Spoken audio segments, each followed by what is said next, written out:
अरे मोधु लिख दियो मेरी लिलारी, मैं करता तेरो कहा बिगाड़ो। मोधु लिख दियो मेरी लिलारी, मैं करता तेरो कहा बिगाड़ो। हे करता तेरो कहा बिगाड़ो, रे करता तेरो कहा बिगाड़ो। मोधु लिख दियो मेरी लिलारी, मैं करता तेरो कहा बिगाड़ो।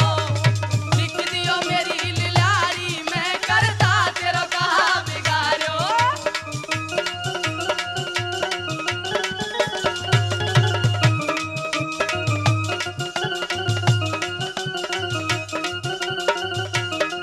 हाँ, आठ महानौ कार्तिक नहाई, आठ बहारों कार्तिक नहाई, ओ गोवर्धन की ढोक लगाई।